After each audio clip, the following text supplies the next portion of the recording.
Yeah. From the sandlots to the spotlight. From the Negro leagues to the big leagues. This ain't just baseball. This history. This culture. This is stolen bases. Yeah.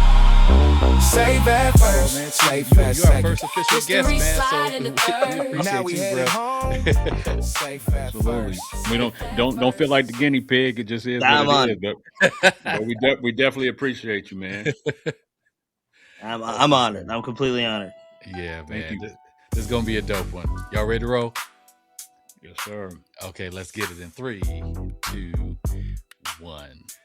Hey, what's good, family? Welcome once again to Stolen Bases, where stories are rich, the history runs deep, and the culture always has a seat at the table. We're here to celebrate the past, challenge the present, and inspire the future of Black baseball. So whether you're a first-time or a long-time fan, it don't matter. We want you to grab your glove, grab a chair, because around here, we're stealing more than bases. We're reclaiming history. Let's get it. Hey, I'm one half of the Stolen Bases team. I go by Coach Trey in these social media streets and worlds, but I'm not alone, man. I'm here with my classmate, class of 92 from Vallejo High School in Vallejo, California. Stand up, Apache Nation. My boy for 30 plus years, Johnny King III. Tell the people what's up, my brother. Yes, sir. What's up? What's good? Welcome to another episode of the Stolen Bases podcast. I'm excited about this one, man. Let's get it. Man, I'm excited as well, man. This is a milestone for the Stolen Bases. This is only, this is going to be episode 10 by the time it comes out, and so we've hit a milestone after only doing this for about 2.5 months. We're the rookies in this game, but we got one of the veterans of Black baseball and these Black baseball influencer streets, and so we're honored to have this man with us. I've been following him for quite some time. And I was like, man, if I ever get an opportunity to chop it up with him, or if I ever get an opportunity to, have a platform where I'm talking Black baseball, because I grew up playing and coaching this game. I love this game just as much as anyone else. I definitely wanted to have this brother on and just chop it up for a little while with him. So let me just give the official introduction so we can get right into it. This is my man, Mark Cheatham, goes by the name of Cheats. And he is the founder of Black Baseball Mixtape. In 2022, Cheats launched the Black Baseball Mixtape, a digital platform that highlights Black culture with baseball at every level. The mixtape has become the go-to podcast and Instagram page for Black players, coaches, front office personnel, the Players Alliance, that's huge right there, and fans alone. It's the fastest growing baseball podcast dedicated to nationwide Black participation and inclusion. The Black Baseball Mixtape podcast has ranked within the top 100 of all baseball podcasts. Man, that's dope right there. Several times in 2023, 2024, and 2025. And I'm already putting that in the atmosphere for 2026 as well. It may have happened. We don't keep track as much anymore. But he has previous guests, man. Like I said, I've been following for quite some time, and his previous guests have included baseball icons like Derek Jeter, Hall of Famers, and our boy from Vallejo, California, CC Sabathia, and Ken Griffey Jr., Chaz Chisholm, and Hall of Famers Dave Winfield, Andre Dawson, and many, many more. And I know we're going to get into his experience over the past couple of weeks at the All-Star game in Philadelphia. But, I just had to give that intro and give an introduction to the Stolen Bases squad, to our guests, Mark Cheatham, man. We're so glad to have you with us, bro. Oh man, look, I appreciate it. It's an honor to be here. It's an honor to be an early guest of many on the Stolen Bases podcast. As I said before, it feels real familiar. From what y'all have been doing. This is episode 10 now, and I remember when I was first starting out doing this, and it definitely has a passion for baseball, and then you just try to connect as many dots as possible. So it's an honor to be on. I'm looking forward to chopping it up and talking a lot of baseball with you. Love it, bro. Love it. Well, welcome. And just know this hopefully won't be the last time. You'll always have an open seat and an opportunity to chop it up with us. And, hopefully this is just the beginning of, future partnerships with you and all that you're doing. So not only are we fans, but we're supporters. And that's one thing that I really want to start by, because I know in a lot of these media worlds, especially when it comes to social media, nobody really wants to work together because, if I give you your shine, you gonna take shine away from me. But that's not what it was about here. We building culture, bro. Yeah, look, I feel like that part. So yes, there's a subset of that part, and that's mostly the influencer game. Yeah. So if you're in the influencer game, which is, just to be frank, between all of us, I'm closer to 50 than I am anything else. So that's more of a young man's game. Yeah, right. So for sure. if you're kind of fighting over, brands and trying to do the next cool video with, Gatorade or Nike, that's a little bit of a different subset. Yeah. Than if, you're on the journalism end. There's a lot more kind of camaraderie, if you will, but there's also, you're still kind of figuring out if, you want to get a story if somebody else doesn't have a story. But that's also on a different, we're in this interesting space. And what I will say, and I say all that to say this, I have great relationships with minority baseball prospects, Black Baseball Media, Black Girls Play Baseball. Love her. We've got under our umbrella, we've got In the Booth with Flobo Boyce. We've got 10th Inning Talk with All About April. We've got Butterman Baseball Malik, and they're all under the mixtape. So we have great relations everywhere we go. Love it. MLB develops, like you said, the Players Alliance. We have great relationships with the folks that are really doing a lot of grassroots work with Black baseball. So it's not, and we all kind of work together. We all, in the last kind of 5 years, we've all kind of grown up together. So we've all had this like interlocking relationship where when we see each other at events, if they need to come on the show, we have a really good partnership. So in this space, there are different levels to it per se.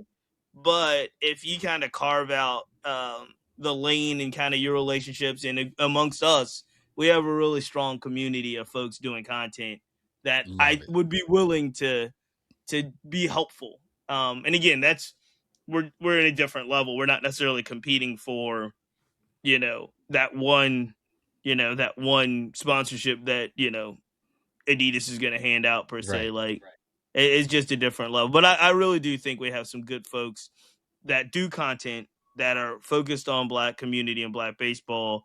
And yeah, there's more of them. There's definitely, when I started, it was like MLB Bro, Rob Parker's group, and ourselves, and maybe a handful of others. And now it's, there's so many that you can't keep up. So that's a good part as well. I love it too, because, this is something, Johnny and I, we talk about this all the time.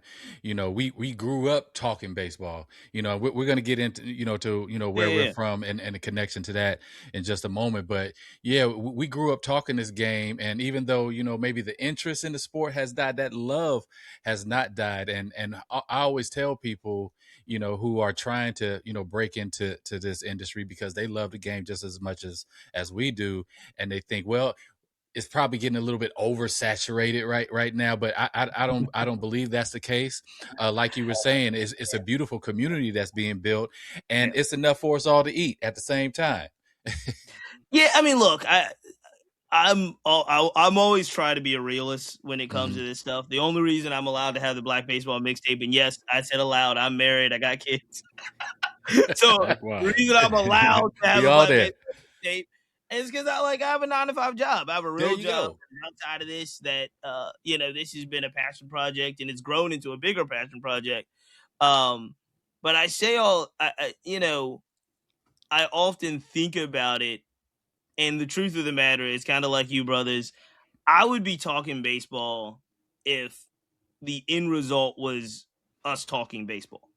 And I kind of keep that perspective, and everything else for me really becomes extracurricular.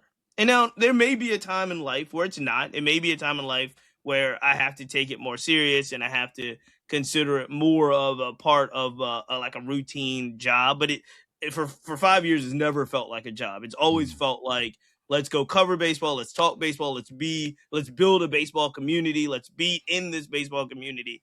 And I would do that for free. Like, I would continue to do that for free. And so I do look at a lot of the folks that are doing content, especially baseball content now, that do come into it with a little bit of a more of a mindset, like, this is going to be a business. I want to be on the influencer end, or I want to be on the, content creation end where I get paid. And it's just a different mindset, to be honest with you. And there's parts of me that are jealous of that. There's parts of me that says, man, I wish I'd had that mindset when I started. It may have turned more of a revenue, financial benefit 5 years later, but I just never had it. It was never something that I kind of never needed to rely on. And so I've been able to do something I think is different, but a lot of fun. And it really is focused on building community and building like a network where now, just about every ballpark we go to, if we go to Philly, we got family there. We got Baltimore, we got family there. We go to Atlanta, we got family there. But that was kind of what I was working on building with the mixtape, as opposed to going out and kind of working on saying, oh, we're going to be a YouTube show that we can monetize, or we're going to be this platform that we're going to monetize. So it is different.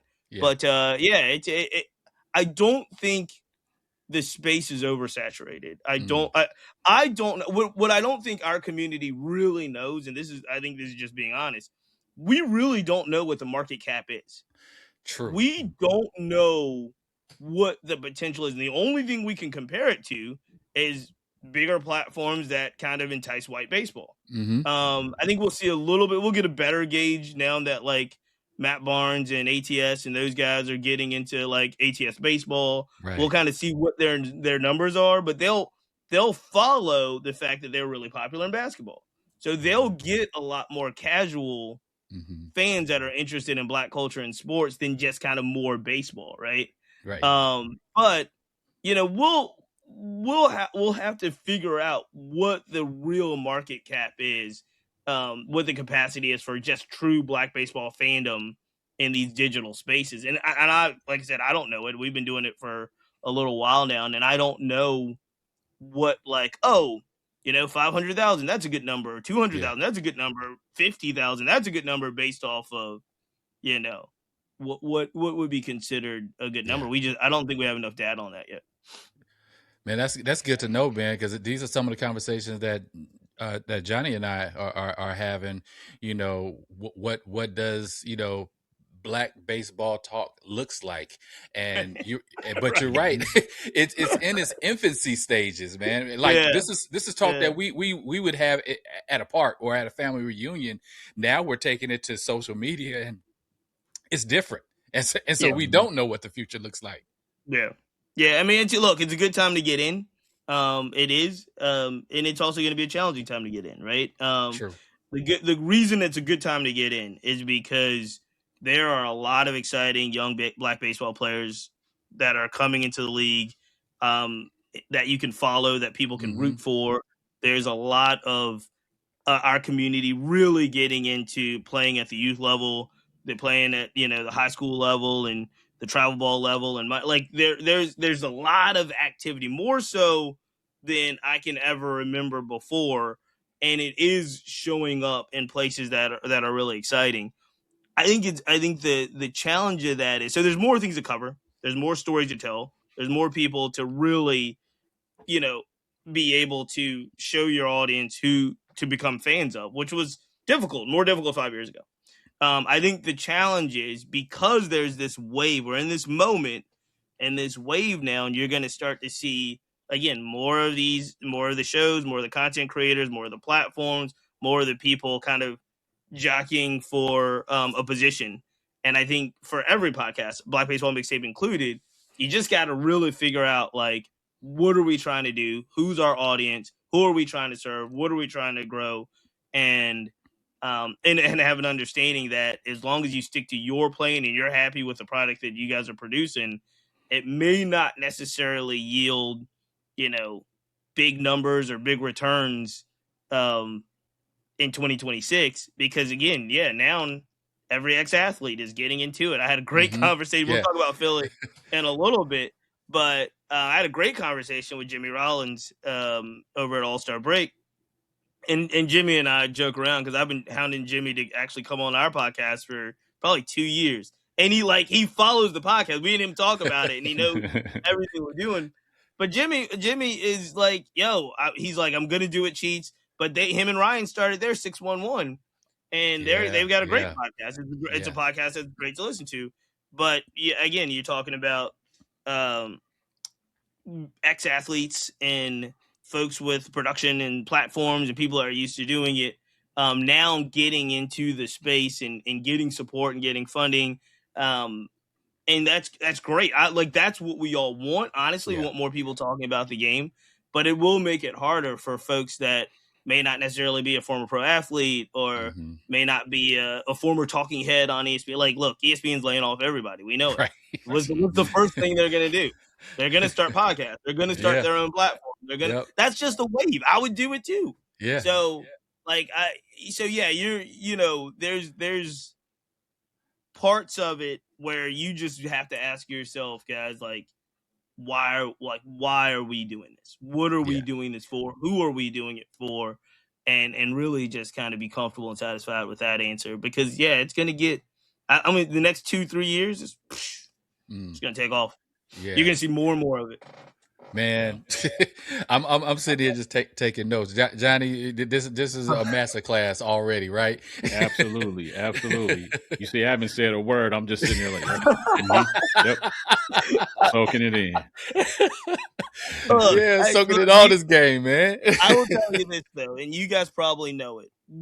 I've lived through this before. You probably have. I'm given your a connection to culture and around the age range that we've lived through this before. The reason why it's called the Black Baseball Mixtape is because I used to be a hip hop writer. I used to be a hip hop writer in the blog era.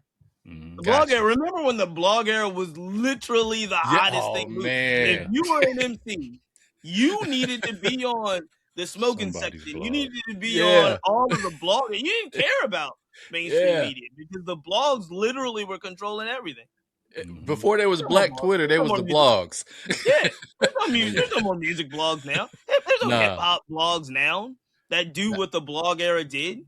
If you're into fashion, it was all the Nike talk and all of that. Like they didn't. Like we've lived through all of this stuff before, and whether it was fashion, whether it was music, whether it was culture, and I just think we're hitting an interesting spot now with like this Black baseball content. Where I can see it. I see it like, it's gonna get real, real big and real commercial and real, real like. It just depends on who survives that.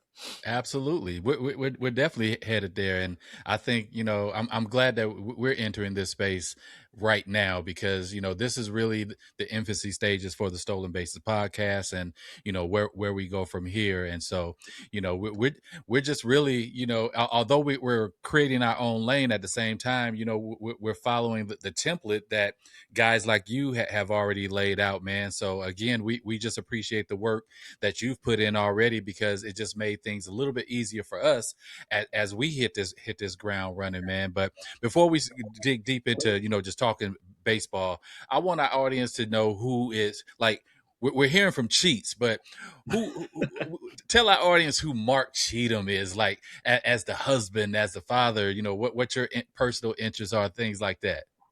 Yeah, no, I mean, it's easy, man. I'm husband. I got one son. My son's 11 years old. He's a little bit of he's a baller now too. He plays baseball. And man, I like it all, man. I'm just really, no doubt about it. I'm a people person, so I always like to be outside. And I like to try to connect with the communities that we were in, and I've worked in government and worked in politics and all of that policy making, and I've worked in, like we said, music and writing about music and culture and our community, and just always wanting to be a part of that. Fashion and all kinds of sneakers. I was a recovered sneakerhead. I'm full recovered sneakerhead now, but I'm like knee deep in my hat addiction. So we've got, like, I replaced sneakers with hats, and it's worse. So, but yeah, man, I mean that's a part of I've always wanted to be a person that I enjoyed kind of growing up in an era where like they documented a lot of culture, like um documenting and seeing a lot of what was kind of shaking on the ground was really it was really cool to me.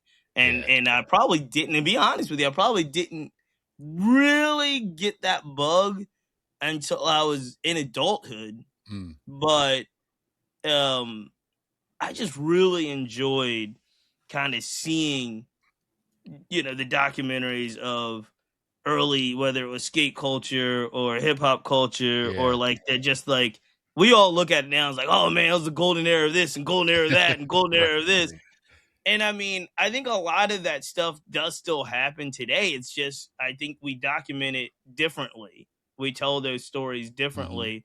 But I've always enjoyed those, man. I got N1 mixtapes and DVD right behind me, stacked up. I've got every sneaker documentary, every N1 mixtape, every just That's like dope. culture documentaries, man. And I love those types of things.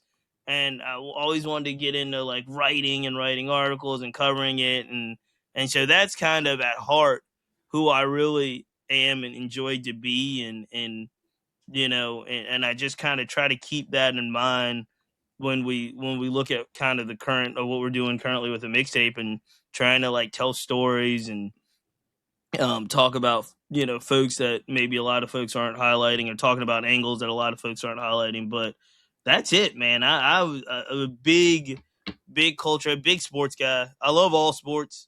Love it. Baseball was always something I grew up playing, and Mhm. I wouldn't say like most folks. I never had a period where I really went away from the game. A lot of folks will be like, I played it growing up, then I went away from it, and then I Yeah. came back and as an adult type thing. I've always kind of known what was happening in baseball. I've always kind of keep track of that. It really got more serious when I had my son and he started playing, and I started seeing some of the ways that young people are approaching the game and consuming the game, and figuring that part out. And we'll talk about that, but Yeah. those I've always enjoyed sports. I'm a huge boxing guy as well.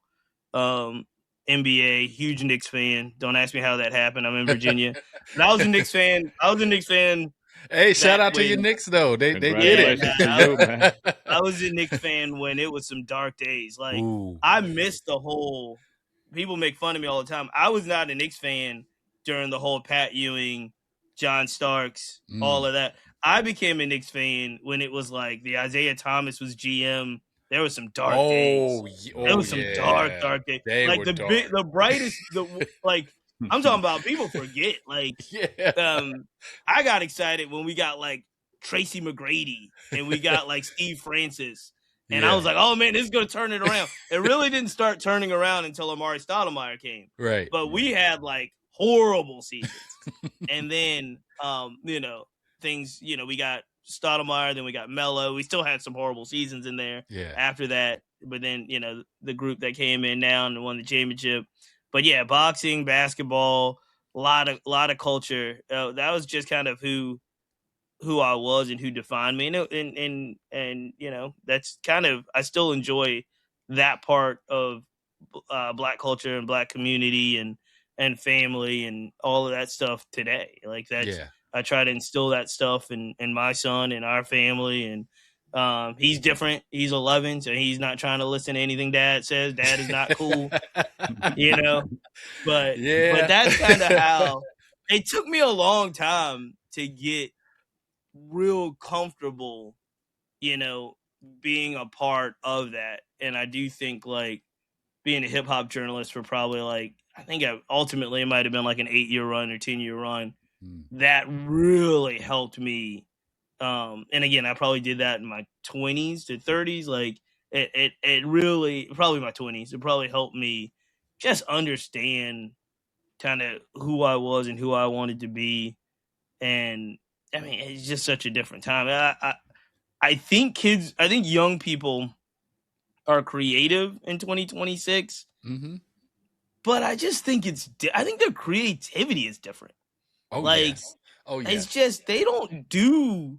Even if I'm looking at like YouTube, like we were making, short films of local hip hop, concerts that nobody Yeah. cared about. And we were making these like Right. amazing short films and vignettes, and we were all on. It's not even YouTube. There was YouTube, but there was also like Vimeo or whatever the other Right. platform was. We were making all kinds of just creative stuff, whether in art and fashion, and like now I just it's just different. Like It is. they just do different things. But Yeah. I'm not a bitter old man. I'm just yeah, but not saying that is wrong or or they're doing something horrible. No. It's just different. Yeah, it's just different. And I mean, like some of it you do see like on Instagram, and I'm not heavy. Maybe that's where I make the mistake. I'm not heavy into TikTok, but I'm heavy into Instagram. And like, Hove does 3 days at Yankee Stadium, and I saw all the clips, but I didn't see a lot of like we would have been, Oh, come on. we would have been making like short film documentary, like we would have figured out some stuff. And I was like, like Hove did 3 days. Here's clip here. Here's clip here. And I think people are so fast now to get the clip up, then they are not really worried about like some of that presentation. Now and again, some Instagram sites, some reels are fascinating, amazing. But those are the ones I follow, and those are the ones I try to like, you know what I mean? Like, it's just different. You were going to say, Johnny? No, I was going to say, yeah, it's absolutely different for sure. I think we experimented more with our creativity. And I think nowadays the generation is a little bit more cookie cutter, or they're following templates we created or following templates that someone AI created. You know what I mean? So, it is different. It's very different. Absolutely, man. Well, I want to transition because you were talking about how you had you're recovering sneakerhead, and I gotta admit I am too. And for some reason, the part of my closet that was designated for my sneaker collection has now been taken up by the hat collection. It's more expensive. It you is. Tell yourself you can buy 3 hats for the same price as one, and it's like you don't have storage. Like my wife's yelling at me now. I got hats everywhere. Yeah, it's an issue. It's an issue. It's an issue, man. So this is where we pause. Whenever we segue, start talking about hats, if you looked at any of our previous episodes, I'm try to rock a different hat each episode. I know my man Johnny said I'm getting my hat game up, but I'm looking through some of my crates. I'm like, man, there's some hats I ain't worn in like 4 or 5 years, and I'm pulling them out. So tell us about the hat that you rocking right now. I see that watching Nats. Are you a Nats fan? This is Nats. Hat Dreams. They just did a release at the museum in DC. I want to say a couple weeks ago, and I got a couple of like I'm becoming more and more of a Nats fan. I grew up an Orioles fan. Okay. I adopted the Nats when they moved and took root in DC. So I've got a National League team and an American League team. But over the last, especially the last 2 years since like James Wood and CJ Abrams, I really started following the Nats a lot more closer, and so I really do enjoy the Nats quite a bit. But yeah, I've got too many of them, man. I got I mean it's an issue. It's an issue. But I've also had the honor, I've had the privilege that we've designed a couple of hats now. Nice. I've designed like 3, and we released 2 of them through Pro Image. We released one of them through another outlet. So I made a Chicago American Giants hat. Was the first hat I made. It was a Negro League hat. Yeah. And then we made a Richmond Flying Squirrels hat, which is our AA team here in Richmond, Virginia, Giants affiliate. And then we made a really dope Norfolk Tides hat. Because we got to represent VA. I love that, man. And Hilldale's hat. We made 4. We made a Hilldale's hat too. Oh wow, man! I just represented the Flying Squirrels a couple episodes ago. I wore their Funville hat. Right. I forgot. My bad. I owe y'all. I had a Funville hat that it was an exclusive that I don't think it might have made it It did not make it far. So I think I got I'll show it to you. I got a Funville hat that I don't think a lot of people got. Oh yeah, you got to check that too. I love to see that one, Yeah, for sure. man. But yeah, so with me, man, I'm not a New York Mets fan. For those of you watching on YouTube, You got to clarify this. I got to clarify because the Mets suck right now. Yeah, they're So in a world of hurt. I am not a New York Mets fan, but for about 2 or 3 seasons, I was a New York Mets fan. And so I decided to wear this New York Mets hat today because this year marks the 40th year anniversary that the New York Mets, that 86 squad, won the World Series. And that team, I was a fan because they were loaded with black players. And so I saw a lot of myself. I was, 86, I was 12 years old. So I was watching, Doc Gooden on the mound because I was a pitcher. And then if I wasn't pitching, I was playing right field or someone outfield. So I was watching Darryl Strawberry or I was watching a Mookie Wilson. And so, seeing those guys, man, and how that improbable run to a world championship, even though, sometimes another Vallejo, California alum kind of take the brunt of that, Bill Buckner, for that ball going through his legs. Yeah. But those Mets years when they had those cats, I was definitely, locked in with them. I had the Mets starter cap back then, and I used to love the old pullover, the pullover Mets pinstripe jersey. I had that as well, man. So I decided to rock this Mets hat just in honor of their 40th anniversary of that World Series championship. But a fun fact that a lot of people don't know about the New York Mets, of course, the New York Mets came to be after the Brooklyn Dodgers and then New York Giants left New York. And so their colors are actually a tribute to those two teams. So with the blue and orange, you got the blue for the Dodgers and the orange that represents the New York Giants, now the San Francisco Giants. And so since we grew up in the Bay Area and I got some love for the Giants, Johnny, he's a diehard Giants fan. I feel like, I'm still with the Giants, even though I'm rocking this New York Mets. Man, that's some interesting history. I don't think I ever knew that about the colors, representing the Dodgers and the Giants. I didn't know that.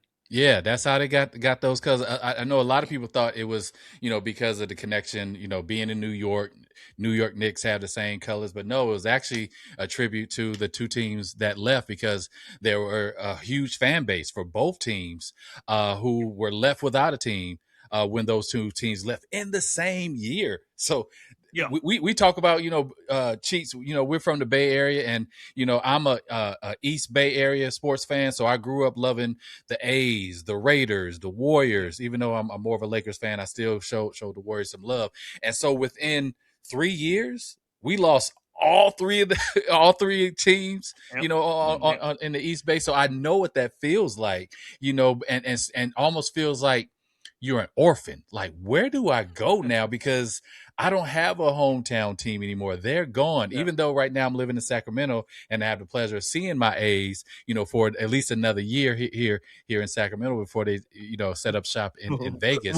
We'll it's see. Heartbreaking. Might be more than that. It might be more. I've been hearing some stories. I don't know if that. I mean, I know they done broke ground and that stadium is being built, but I don't know. Seeing is believing. Seeing is believing. When it comes to any Oakland team or former Oakland team, seeing is believing. And Johnny, I see you rocking that Black 5 again. Yeah, man. I if you guys watched a few episodes ago, I kind of talked about this one, so I won't go into it at length. But this is definitely a Black 5 cap. The 12 Streeters of Washington, one of the original all-black basketball teams that originated as part of the Black Fives. So there's a lot of history that's documented on the Black Fives. If you go look that up, it was kind of like the Negro Leagues of basketball back in that time. So, I'm just rocking that one again. And I really just wore this because we got a East Coaster on the show, man. And Leeds did a really good job with the Black Five stuff, I want to say a couple years ago. And Leeds had a run. There was a run where everybody was doing kind of Black Fives and Negro League stuff and the kind of the apparel game. And Lids really ran with the Black Five story. It was really good. They did a good job. They really did. I copped a couple of Black Fives hats when they released those a few years ago. So yeah, shout out to Liz, and I hope we get some more of that with not just with basketball but with baseball, and even going back to other sports that we had our hand in. So I'm looking forward to just a Black presence in sports, this newfound presence that's being a light is finally being shined on, man. But for you, man, you had some time in the game, in hip hop and that culture, music and fashion, and somebody from the outside would say, that's a dope area to be in, that's a dope industry to be in. Why would you make that transition into baseball now? So what inspired you to to kind of transition from the entertainment and hip hop culture and fashion over to baseball? Well, there's so many answers, but one of them, baseball's a lot safer. Baseball's a lot easier. I never got, because again, it's a different time, and it's hard to go back and explain that time. And and this was not like early 90s when it was lethal, like when they were yoking up reporters. Right. But it was still like, music and all of that stuff. Everyone's so sensitive. I just remember laughing with my son, and I was like, telling him like, oh no, rappers was like putting you in diss tracks if you wrote bad reviews. Because the blog era was serious, so it was like a whole thing. To answer your question is two things kind of happened, or a couple things kind of happened all at the same time. I had my son. He started playing ball, so I started getting into more of that as a parent, and really starting to get really kind of getting back and introduced into the game in a different type of way through him. During this time, COVID happened, right? So, with COVID happening, and then more importantly for me on the baseball end and the journalism end, we had basically the return from COVID. So I just remember I was, again, like I said, I'm always, I enjoy being outside, and I was always in the community. And in Virginia, especially in Richmond, Virginia, we were kind of the capital of the Confederacy. There was a ton of Confederate statues that it was just everywhere in Central Virginia. There's one street in particular that it was called Monument Avenue. And you kind of grow up thinking, oh, this is a really cool street. Look at all the statues on the street. All the statues are like Confederate generals. And like, we didn't know a lot of the history behind the statues that were resurrected. And they were put in not like immediately after the Civil War. No, they were put in years later as kind of this symbol of just like craziness and oppression, right?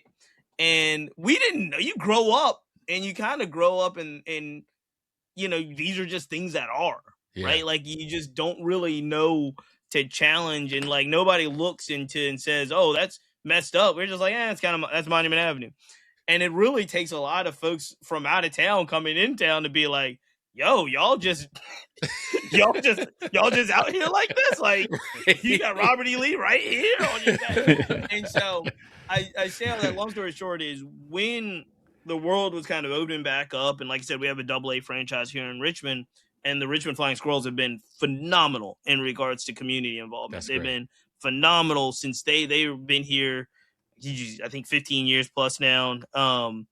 But they really came in with a goal of being community oriented first. And it came from their top down, from ownership on down. And they had a fantastic general manager at the time that was just really, really all about community. And I just remember thinking there were only like a handful of places in Richmond that felt safe for everyone to go, despite economic status, race, background. There were like really like a music festival, possibly a VCU basketball is kind of, we don't have a professional team, so VCU, and they're a big basketball program in Richmond that's really diverse. in audience and in kind of community at that university. And then it was like the Richmond Flying Squirrels was a place where like everyone kind of felt comfortable. And so I had the honor and privilege to kind of work with them and consult with them. And I still have a very close relationship with them from a community standpoint of how do we get our Richmond, greater Richmond region, our community coming to a place that felt safe. And I was able to work with that organization, and we did some graphic design and some messaging and some honoring of history and culture that I think was really important, in honoring the Richmond 34, who was the Virginia Union students that did the sit-ins in the 60s. And a lot of them were, not a lot, but a number of them were still living, or their family members were coming out to the ballpark and recognized. So being immersed in working with a baseball organization to really highlight our community and our culture, to have us welcome back to a ballpark in those early years when I guess that was, they canceled the 2020 season. So this was 21, 22 and so forth, and starting a relationship with them along with, like I said, with my son playing, really put something in me that was like, we really should have more Black baseball fans. Yes. We should really have more folks to really feel comfortable and like, and just starting to think about that and starting to think about the things I was interested in and looking at my son. One of the things I never forget, I looked at my son's tablet once, and he's a baseball player, and I was looking at what he was looking at, and he was younger then, but he was looking at all football highlights and basketball highlights. And I was like, Cam, you don't even play football and basketball like that, but you play baseball heavy. Do you ever watch any baseball highlights? And he was like, nah.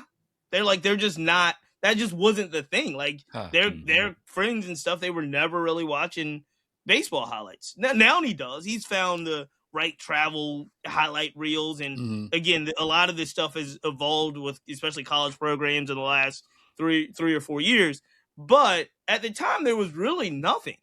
And I just remember thinking, like, there's a space here and an opportunity here to at least start to tell these stories of kind of Black baseball players and the journeys and doing the things that the mixtape started to really get involved in. And that was kind of the genesis of the mixtape early on, was really, it was just like a long form, hour-long podcast with like former players and current players and, reaching out to the people in the game, and they would come on and they would talk baseball for an hour, and they'd talk about their journey. And that's how it started. That was probably the first year and a half or 2 years until we really started growing the community and going to ballparks and expanding the narrative. But it was just like the first two guests I ever had on, you might know Xavier Scruggs from MLB Network and ESPN, and Lonnie Murray from, she's really prominent in the Bay Area because she was the first African-American certified agent, MLB agent. And, she has a relationship. She's partners with Dave Stewart.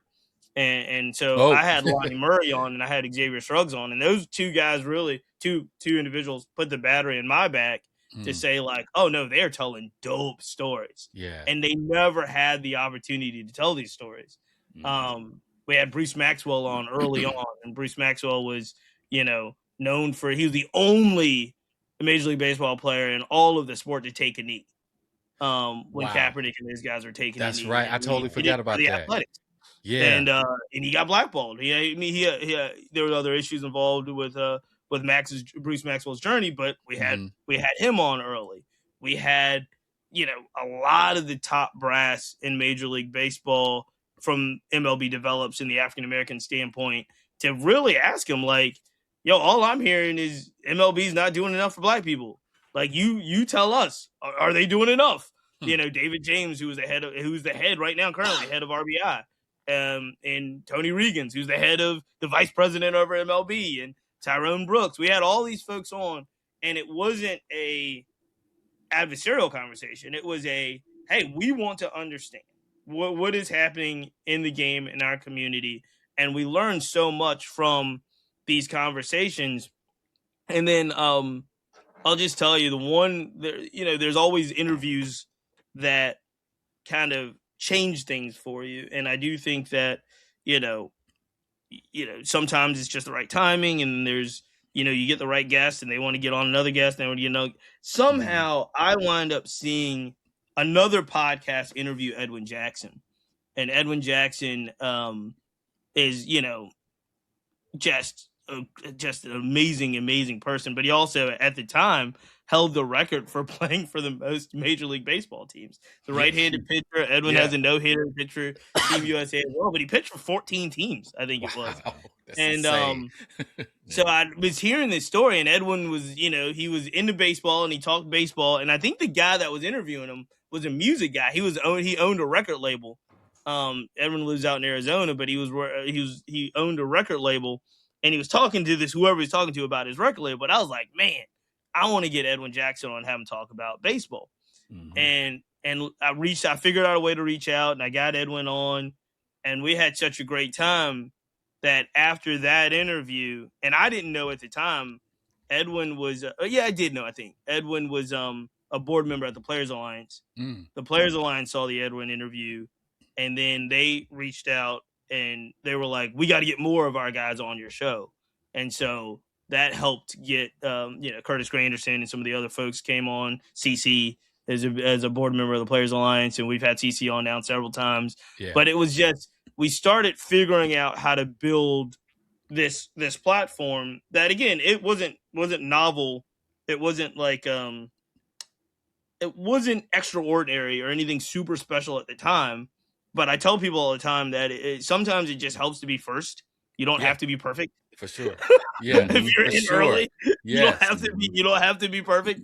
And so, but the last thing I'll say on this is the other thing I did while we were building the mixtape and building this community, and we'll talk more about the community as well, I was hell-bent on ensuring that the Black Baseball Mixtape was about current players and young players. And so one of the things that was always so frustrating for me for the last 15 years plus was anytime you Google Black Baseball, the first thing you would see is Negro Leagues. And I love Bob Kendrick. Bob Kendrick is my guy. Bob Kendrick has been on the show multiple times. He's my dude, but we were never going to grow the game of baseball in our community if every time you looked up anything Black baseball related, you saw Negro League stuff. So true. And so one of the things I was so committed to was, who are the young players now? Who are the guys that we should be following now? How do we build our fandom from guys in the minor leagues, the guys in college, the guys that ultimately will get their shot in their pro debuts, and then we can go along on those journeys. And I think that's one of the things that really helped, because our first pro player we ever got, and it's from Lonnie Murray, and that conversation with Samad Taylor. We had Samad Taylor on when he was in high A, double A, working through, and we've maintained a relationship with Samad. To now, Samad is playing for the Padres. We had James Wood on early. We had I don't know the count this year, but was it last year or the year before? We had 8 major league debuts that were all on the podcast before they debuted in the major leagues. That's dope. And when you get those conversations and those opportunities, and you maintain those relationships, now, you're building relationships with guys that are real major league players now. And it seems very normal and authentic and comfortable, because they knew you when they were in high A and nobody was there. Nobody was asking for their interview. Yeah. You were the guy that was letting them tell their story and maintaining a relationship with them. And so I think that having those multiple approaches, whether it's the guys that are retired from the game that are in legend status, to the guys that are in the minor leagues, or the guys that are in college, we have those guys on, whether it was the coaches, whether it's the front office guys. Nobody interviews the assistant GM for the Pirates. Right. But if he's Black, he's got a great story to tell. Yeah. We want to hear that. So after time, this all evolved from those early days and coming back from COVID and being around my son and seeing how adding, like I said, that creativity that we had in our kind of our age bracket and bringing that up and really kind of building that community that's still, still growing. That's kind of how everything evolved and transitioned from kind of thin air, honestly, Yeah. to kind of where it is now. Man, I love that, man. And I think that's what really, for me, that's what drew me to your platforms. The fact that I was not just getting updates on, Black major league players, but now I'm getting filled in on guys I didn't know about, but now I could follow them. Guys who, maybe draft, a potential high round draft pick, or someone who's in college, coming up in the ranks, or somebody in the minor leagues. And so then after I may have heard of them for the first time, maybe on your podcast or your platform, and now to see them break into the major leagues, I'm like, man, I remember hearing about this cat over a year ago, and now to see him make his major league debut is just so dope. And I think I can name off, a handful of players that I heard about, right before they broke in. James Wood, We got a big being one this one of week. them. George I'll be listening. Lombard. No, we got a big one this week because Lombard's going to debut with the Yankees, I believe, sometime this week. That's dope. And we had Lombard in Double-A earlier in the season. Nice. And like a really good interview with Lombard. And just, like I said, it's only a matter of time for a lot of these kids. They're just too talented. Yeah.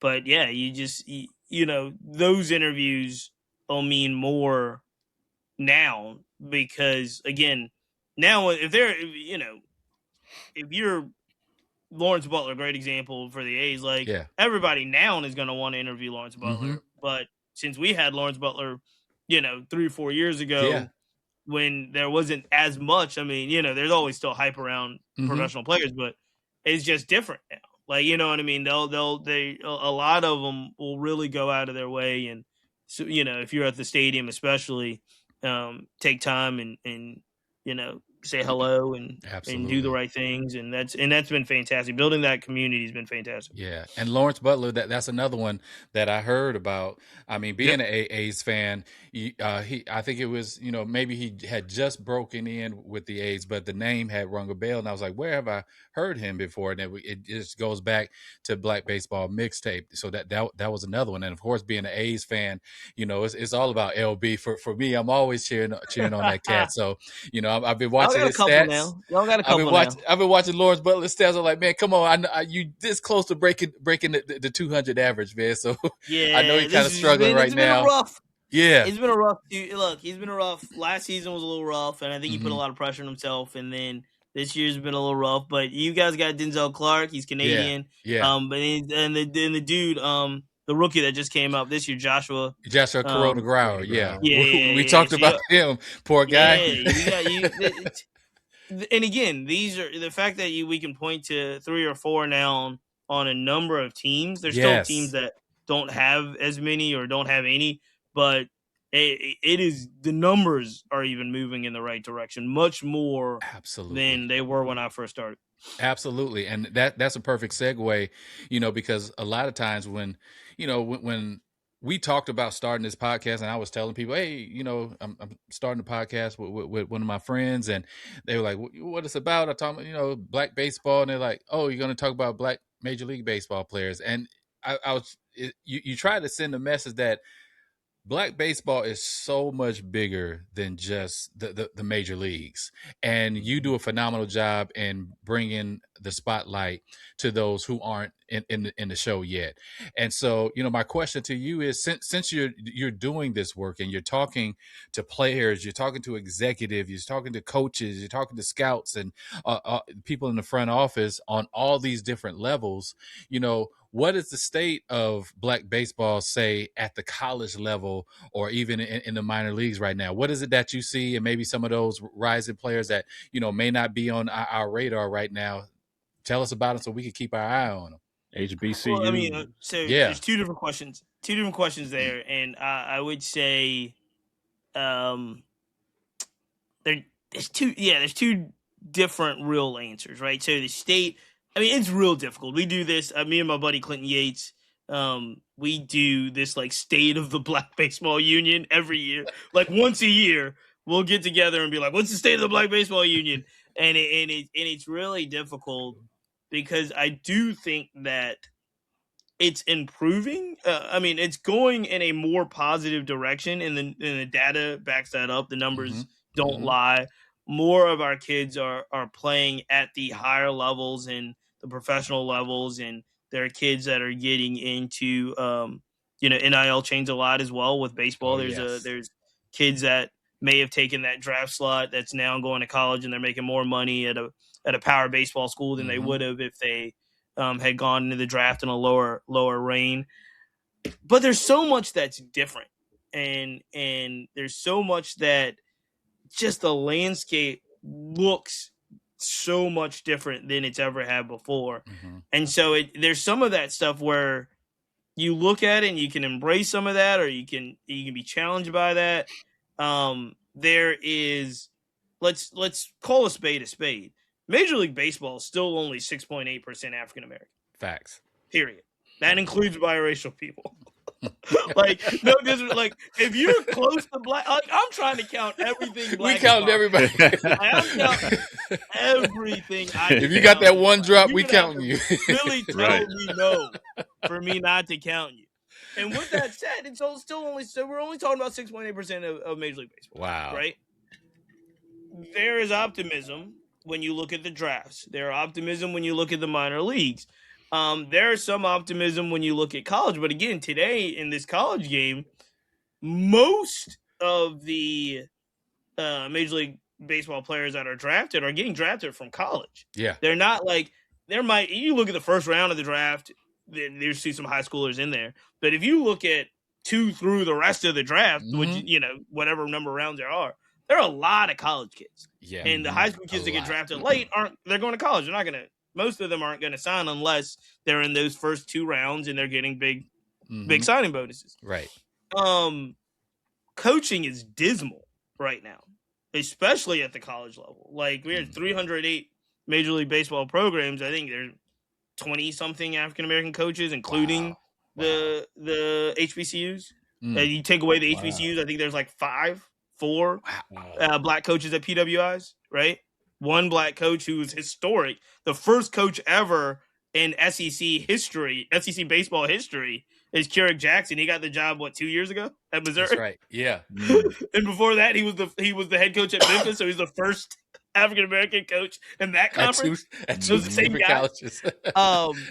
And so and representate what I always try to tell folks, and it's so important. And you hear this, and we can fight about this, and it's a bigger societal argument, but representation matters so much. Yeah. And because we're not in a lot of the coaching ranks, we're not in a lot of the front office ranks, we're not in a lot of, there's just so many opportunities around the game that control the game that we're not a part of to a large extent, that it leaves our players at the mercy of these systems. And that's why I love the Players Alliance so much. And that's why I love Minority Prospects so much. And that's why I love Black Baseball Media so much, because they're at the grassroots level trying to change some of that dynamic. And so we're always going to be playing road games if we're leaving our children to a travel ball system that doesn't have a lot of representation. Yes. Whether it's Perfect Game, PBR, or whoever. Yes. But all of that happens. Like, I mean, and it's real, and you got to look at it, because I'm looking, like I said, I got a kid who's 11 and he has talent, and you're kind of like, you feel like the parent that's like, I'm a public school advocate, but I got to send my kid to private school if he wants the best life, because that's how you got to feel about travel ball. Like, it's like, I don't really care about what travel ball stands for. Yeah. But let me find what the best travel ball situation is for my 11-year-old, 12-year-old, 13-year-old. So I'm the kid that's like, well, he goes to private school, but it's an all-black private school. Right? Like, he's going to Jalen Rose Academy. He's not going to the other private school. But, so when we look at, like, the overall landscape of kind of where we are in the game, I still think that we have way too many parents and coaches focused on players. Mm. They're not focused on the system. Their whole goal is my child needs to make it to Major League Baseball. Yes. And yes. I get it. I understand it, because when you're a parent or you're a coach, you kind of singularly focused. Mm-hmm. But there's so many more opportunities that we are missing out on around the game, that we're allowing the system to still continue to kind of impact. And it goes to journalism. I was at the All-Star game. There's not that many Black baseball media folks there. Like, I'm just talking about media personality, like personnel that's going to tell those stories. The reason we're talking so much about, the 611 or whenever the pivot has a baseball player, or when all the smoke has, because it's just, there's not that many there. When they can do it with that production, then that's, that changes the calculus. Like, oh, the game has changed because one guy now has a show. But I welcome it all. Yeah. But we're just not in the spaces where it's just commonplace for our white counterparts to be in those spaces, and it's commonplace for them to own not only the tournament, the hotel that you have to go to, the economic system that you have to eat in, right? And so when I'm looking at that, and then, like we were saying, I interview the 30-year lifer at MLB whose whole job is to kind of hope improve this situation, and that guy's getting shit on from us because, like, you're not doing anything. Right. Yeah. He's like, bro, we're trying to turn around the Titanic. Like, let me tell you that's why I love having them on, because they'll be like, let me tell you about the Dream Series and the Breakthrough Series and the Hank Invitational and the Swingman Classic and the RBI World Series. Let me tell you about all this stuff. And I'm sitting here like, yo, you're right. Yet if you ask the average dude on the street, they're going to be like, hell no, MLB. Right. Yeah, exactly. Look at the numbers. It's not working. And so I do think the situation is getting better. Long story short, I think the situation is getting better. I think, there's a lot of subtle things. And this is a whole conversation for another time. And forgive me for rambling. No, you're good. We talked a lot about kind of the culture that I appreciate and a lot of us appreciate. And there was something that I've never really done this study, but I really want to do it sometime, because I do think there's a correlation between the rise of hip hop culture and the demise of baseball in the Black community. Yes. So when if you look at the time periods, you just look at the dates and you start to look at when hip hop was really becoming the dominant culture of the world, and especially in our community, and look at the decline of where, like, people stopped really messing with baseball. I think there's something there that we haven't really put two and two together, but there's something there. Along with other.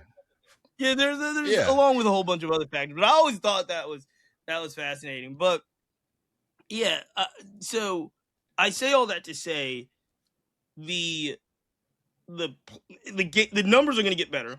The situation's going to change, especially on the player front. We've already started to see that a little bit, but I want you to pay close attention, because this is also happening in the NBA. By the way, this is not just a baseball thing. Football's a little bit different, but we'll get to that in a while.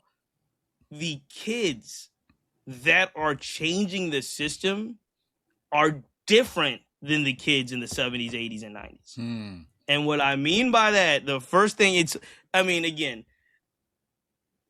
one of the things that came out, one of the stories, if you were paying attention to kind of the race and economic stories of even this year's NBA draft, there were a whole bunch of stories that was like, oh, the top half of the NBA draft all came from two-parent households.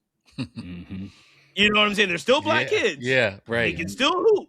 But the story, if you were looking in the right place, it was like, oh, did you notice they all came from two-parent households?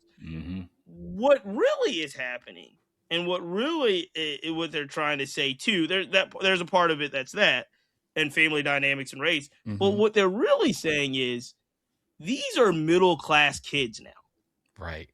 Yeah. And if you look at baseball is changing. You look at the top of the drafts in the last 3 years, 4 years, the black kids that are getting drafted in those first 2 rounds, 3 rounds, signing those professional contracts, the ones that are debuting, they are middle class kids. Yeah. When we talk about the 60s, when we talk about the 70s and 80s and the 90s, we were talking about kids that were coming really, a lot of kids were coming from poverty. Mm-hmm. They were like Biggie said, it was either hooping or a streak. Right. You know what I mean? Yeah. But again, at the time, a lot of that was part of the course. That was, we're going to take this kid got talent. We're going to take him out of this environment, put him over here with the right mentors, the right team. We're going to develop him and we're going to make him happen. In the Bay Area, one of the 70s, when you look at the 70s and 80s of the Bay Area and all of those talented baseball players that came out of there, and not to mention entertainers and all that, the reason why, that was so so awesome was because when they migrated from the South, the only place they could live was the Bay. That was like, it is that was where they were safe. Yes. Right. And so I say all that to say, like, the numbers are going to change. We're going to have more, I think, black players in professional baseball, more in college, more in major league. That's moving in the right direction. And but the types of kids and where they come from, they're middle class parents. I'm a middle class parent myself. Yeah. I now know enough to know, okay, my kid got to go to this camp. Yep. My kid got to go to this showcase. And I can afford to pay it. Yeah. So my kid is going to be, I think gone are the days, or not gone, but very rare are the days in baseball and even somewhat in basketball. You got to be extremely talented for them to put up with the growing pains of the inner city, underfunded, underguided, under-resourced, talented player. Yeah. Man, that's just what it is now. Mike Beasley would not, like, I love guys like Mike Beasley. Iverson was a little bit different because, there's some folks that really understood when it came. There's some folks that did not understand at all. Like, this is how you're supposed to act, this is how you're supposed to behave, but they knew how to hoop. There were some folks that kind of knew that they had to behave a certain type of way, but when they could go home, they could do certain things.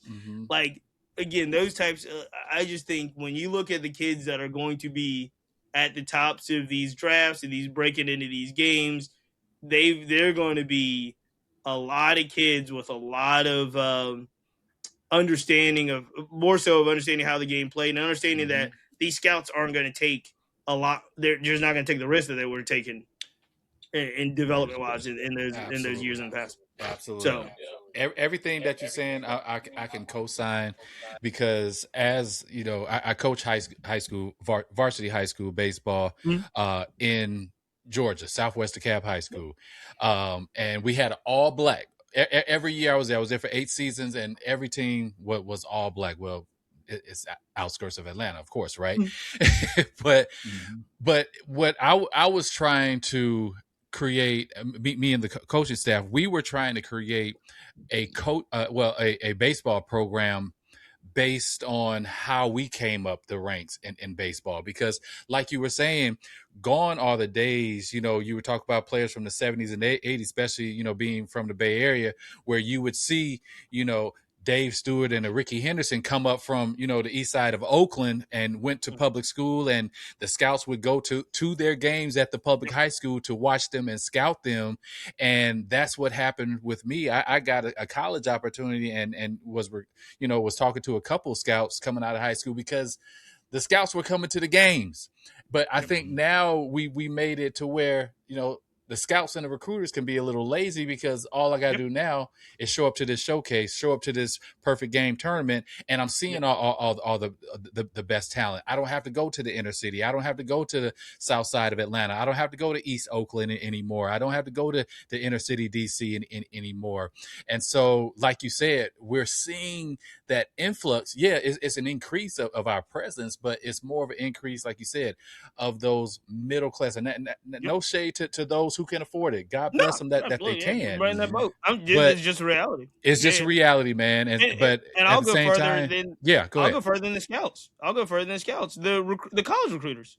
They are waiting on you to send them video.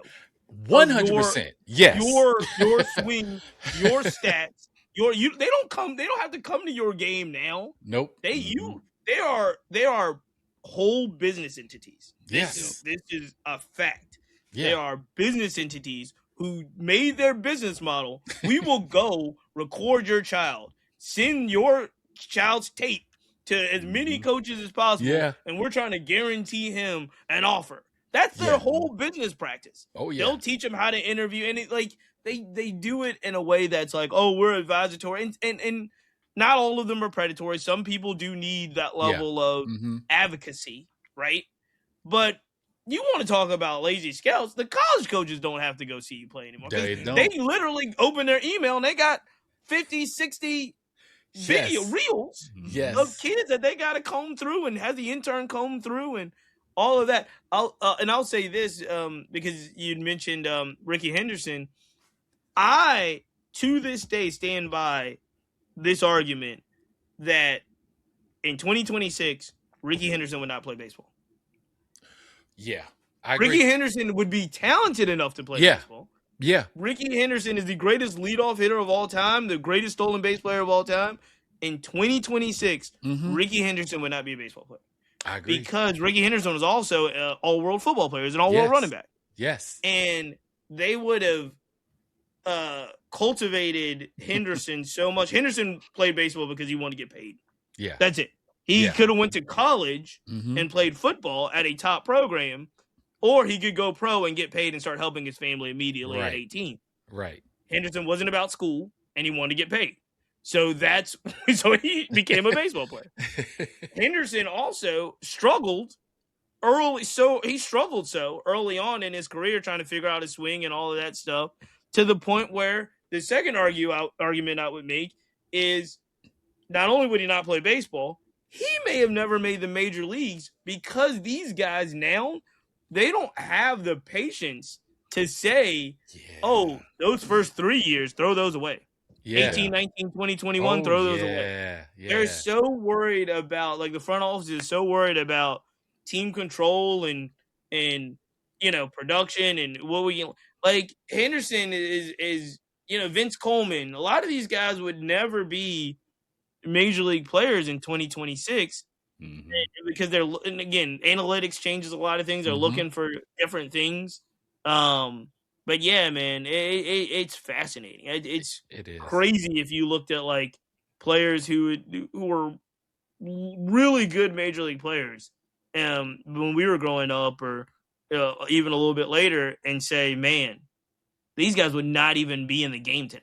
That's so true. And it like you said, Henderson would be one of them. As you were saying that, I was starting to think about so many other players who would be in the same boat. I'm thinking of a Dave Parker, a Dave Winfield, who we know was all world in football. Yeah, Winfield would have probably went to another sport because he got drafted in 4 sports. Yeah. So I mean, you're right. We wouldn't have some of the greats that we have if the baseball model that we have today was in place, say 40, 50 or even 60 years ago.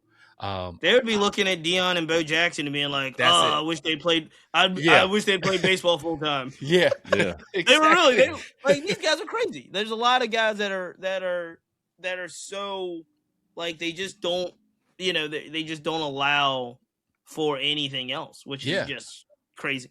And go ahead, Johnny. Go ahead. No, just quick. So would you say, I know there's a direct correlation to, the players that are making it into the major leagues now, and you mentioned them coming from 2-parent households, or middle class, coming from the middle class. Yeah, I would say it's more the economics, honestly. Okay.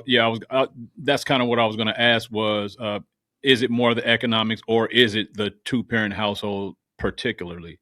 Look, I'm never going to say unless unless there's an individual case of one of the parents being bad or abusive or poor, right. I'm never going to say that one parent is better than 2 parents if they're functional, responsible parents. No, like every as much support and family support as you can get is possible, is what's needed.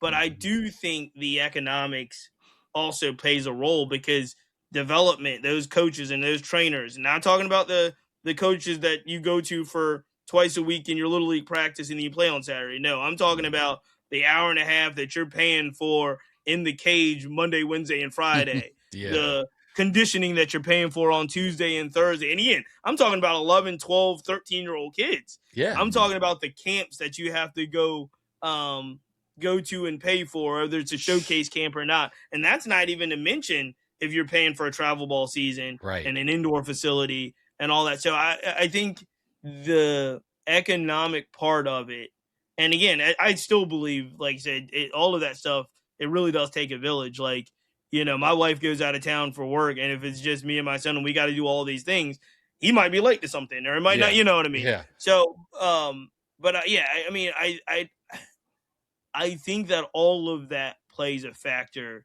in what we're seeing. The other thing that I do think really does play a factor in regards to the ultimate numbers and end results, and is a direct correlation to what MLB has done well, is that for about 30 years, MLB kind of they made their bet on getting kids to play, inner city kids, black kids, through RBI, get them to play baseball as early as possible. We need kids playing as early as possible. And if they play early, they'll stick with the game. And that's how we're going to see more of our black kids go to the major leagues. I don't exactly know when, but it was about 8 to 10 years ago. They realized that 30 years of getting kids to play early was wrong. They might not tell you it's wrong, and they will still tell you to play early. You do want your kids to play early. But what really happened, if you do like a study between kind of MLB's involvement at the grassroots of Black baseball and inner city baseball at the youth level, they put all their lot in getting kids to play early, and then they realized that kids stopped playing when they went to the big field. So kids stopped playing at 12 to 13 when they were out of the Little League World Series realm, and they had to go to the big field, and you had to compete at the 60-foot, 90-foot level. Yeah. You lost, so many of the kids that you were putting that investment in.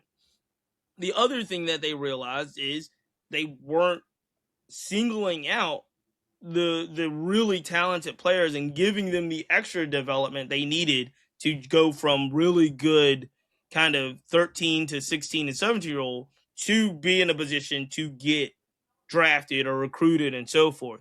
So now if you look at it, and again, there's flaws in everything, but now you see the Hank Aaron Invitational program, you see the Dream Series, you see the RBI World Series, you see the MLB ID programs, and these are now you're looking at, we found Hunter Green out of here. Yeah. Now Hunter Green's going to get drafted. We found, this kid out of here, whether it's RJ Austin or George Lombard. Now we can get these really talented kids, the pathway, the development, the path to make them get to that next level. By doing that over the last 5 to 8 years, now you're starting to see real results in the draft pool, in the college ranks, in USA baseball, because they've shifted their focus and made it a little bit much more efficient. And then just every kid at a young age, give them a plastic bat and a ball and tell them to play the game. That was the difference. So the difference is you went from playing at a really young age to identifying these black kids that really have the ability to excel and play at the next level, and then you give them the game, which again, there's a lot of challenges in that. There's a lot of people that get left through the cracks. There's a lot of parents that are mad because their kid wasn't selected to go to this tournament or this tournament and so forth. But MLB baseball and a lot of other places now are putting their thumb on the scale of those kids. And now you start to see a big difference in the numbers that are populating college and professional ranks, because I do think they've figured out a much better formula. Yeah.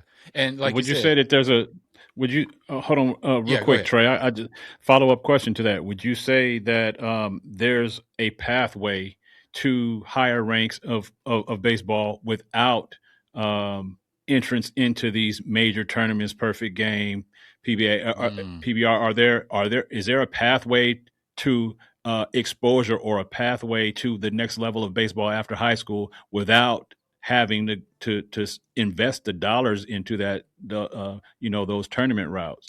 Much harder. I'm going to be completely honest with you. It's much, much harder because if you're not on those radars, and you're just basically banking on, your talent and performance. Now, if you play in a competitive high school environment and you're hitting well, you're still probably going to have to go to some camp and get data. That's one of the things that is extremely missing. Even at the lower college level, they need the trackmans, they need the data and the analytics, and those things are really, really important. I was just talking to Ricky Weeks, who's in the front office of the Brewers, and he was saying like a lot of these HBCU schools, they don't have the trackmans, they don't have the data where every SEC program in D1 has all of that stuff. Right. And the scouts, again, they're not doing it themselves. So they're a lot more involved in that. So nothing's impossible, but it is going to be much harder for a player that is not necessarily on anybody's radar from these different types of scenes and opportunities and games to land a spot in college and ultimately land a spot, on draft profiles. And just to be honest, like, you got to be really extraordinary. I think you'd have to be able to pop off the page and probably honestly have not like another really good reason. Like, you'd have to be a really, really good football or basketball player. You got to have some reason why, you didn't do that stuff. But I often think about I think Kyrie Irving's parents were telling the story how long they kept him out of AAU and travel, and I think they might have put him in to those like showcase scenes going into his senior year of high school. So Kyrie Irving was unranked until he got to the final year of his high school before his senior year, and they still had to do it. He went from, because he was really, really good. Yeah. He went from unranked to like a top 5 player in the country after he went to those camps. But they still have to do it. So there's in baseball, it's a lot more. It's harder because you could go to a show if you're out of the system. But say you start to go to showcases late and you start to really perform, you're probably not going to end up it's not like basketball. You're probably not going to end up in the top 5 or top 10. You might get yourself, in the top 50, in the top 40, because it's so much of, I've seen this kid do. Baseball is about, you got to do it over and over and over again, right? Right. Yeah. So if you go and if you could be the best player at one showcase camp, but if you're not really working in that pipeline, they're not going to put you in the top 10. And so much of it is a money grab. If you're not playing in those tournaments, you're not going to be in those rankings. So there's a lot of that too. But and what we're getting back to at the beginning, until they change the real calculus of the system, then I think, you got to figure out ways to maximize your potential within that system. And I just there's not a good answer for the Minority Baseball Prospects. Has a lot of really good things going. I think more people are paying attention. What's happening now is a lot of our kids will do Minority Baseball Prospect showcases and tournaments, but they'll also do the others. It's not to a point where we're just going to the BET Awards. We're just going to the NCAA again. Right. and a lot of this stuff for me always relates back to music, and you hear it all the time. The only reason the Grammy Awards are a valuable coveted award in music is because we made it that way. Mm-hmm. If we put our energy into if we were like, we ain't going to the Grammys, that's not important to us, we're all going to the NAACP Image Awards. Mm-hmm. In 5 years, the NAACP Image Awards would be the Grammys. Would be, yeah. But we don't do that. And I get it. I understand it. It's deeply rooted, different type of stuff. But until we say, nah, we're going to go over here, we're putting all our talent over here, and we're not going to go to these programs, the coaches are the last ones. They're not going to follow. They're going to take years before they follow over here. They'll go to everything, but and there's not a system in place that allows our kids not to be subject to at least some part of that showcase travel ID world right now. Right now. Man. It's like a necessary evil, wouldn't you? Yeah. And again, like you said, it's some of it is so deeply rooted and psychological, and a lot of it is based in money. And but until not only can you have the infrastructure where some of that stuff's being built, but there's also this conditioning part of it where it's like, you got to convince parents and players to say, oh man, we don't need that over here. We're gonna go over here. And be as equally as successful. And that's where the rubber meets the road, because still the coaches are going to be over here, and then the coaches are going to say, well, why didn't you play over here? Right? Like the coaches and the scouts, and you're going to have to be extraordinary talents to get away from that. Not an easy road, for sure. I appreciate that detailed explanation to that question, because I know there's people watching that might be thinking, is there a pathway to my son without me spending tens of thousands of dollars every year to travel to these tournaments and do those types of things? And it seems like, you can develop the talent a little bit, but if you want the exposure and you want to optimize their opportunities, then you're going to have to expose them a little bit to that. Yeah, I think so. To answer that question for the parents, and we do a lot of that, the question is, when do you start? Okay. If you are 7U, 8U, 9U, 10U, 11U, 12U, you're wasting your money unless your kid really wants to do that. They are not looking at your travel ball team and your showcase ability until you hit 14, 15, maybe even 15, 16U, right? Talk about it. So the kid, the ones that are like, oh, he's going to fall behind if he isn't on this 9U travel ball team. All of those teams are funding the big teams. That's all they're doing. You get to play tournaments, and if you have a good group of friends, you have good coaches, get the development. The development matters, and if that is playing on that team, do that. But development is the most important part. It's not going around playing, 2 hours away or 4 hours away every weekend and staying in a hotel for you to play 5 games. I don't care if you win every tournament. It's not, no one's going to care until you get to those older levels. So if you're a kid that is the 10th man or a 12th man on an 8U travel ball team, playing in the corners and getting an at-bat a game, you are wasting your money unless you believe in the development of that program, unless you believe in the coach, because that's what you're paying for. You're not paying for them to play 6 games over a weekend, 4 hours away, because nobody cares about that ring, right?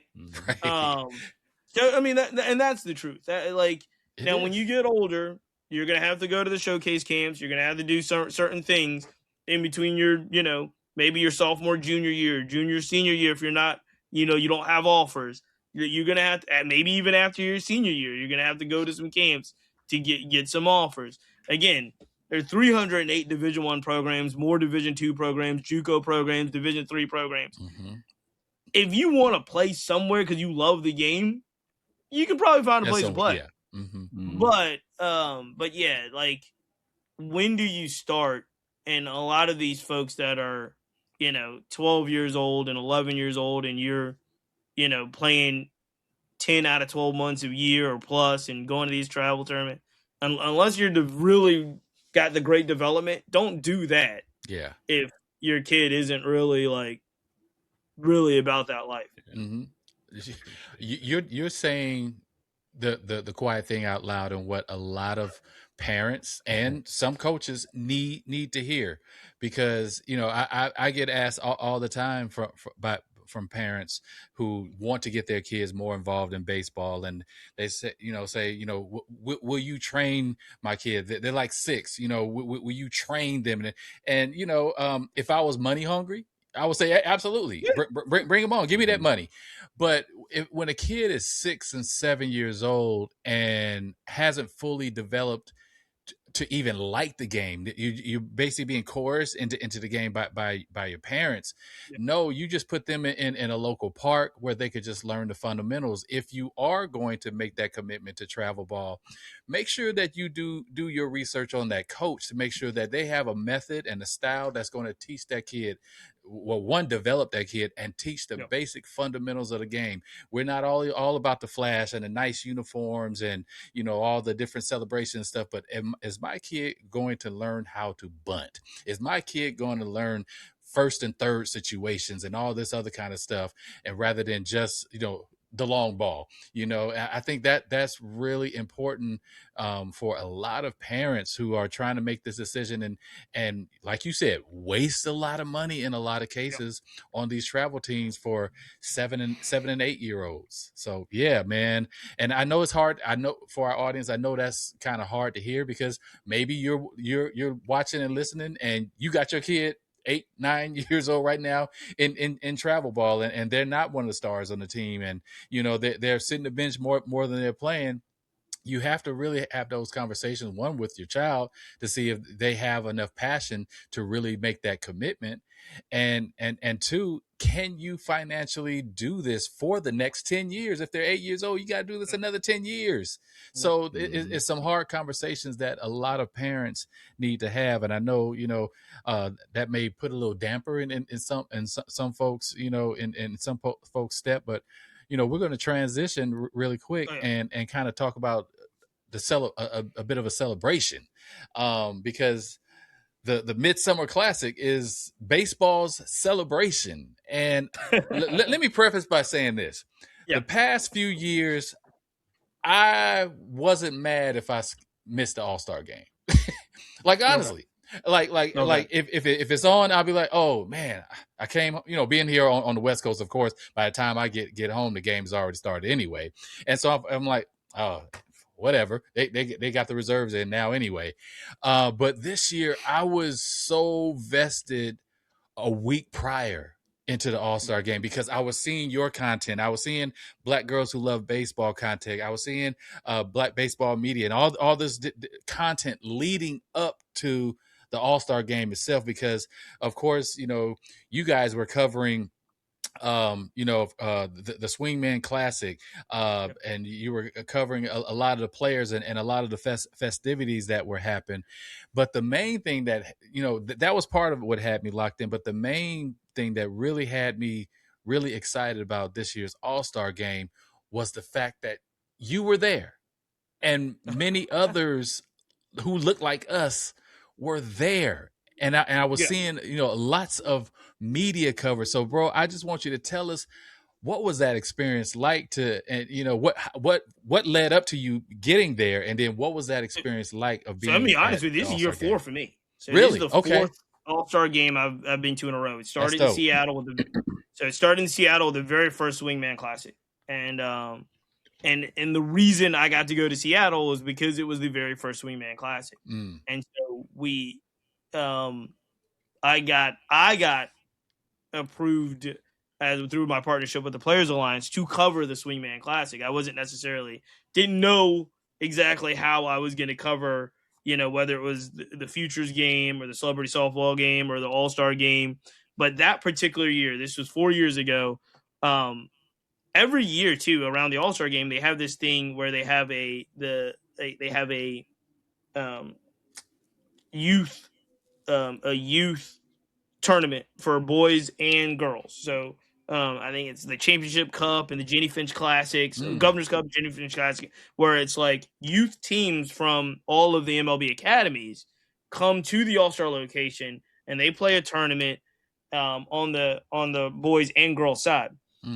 The first year in Seattle, they did this thing which was absolutely amazing. They allowed the Players Alliance to put in their own All-Star team of Black girls. It was called Tony's Promise. So I was able to partner with the Players Alliance, cover the Swingman Classic, and my role was to cover this team as they went through the Jenny Finch Classic, and then you know, stick around and cover whatever I could for the rest of the stuff.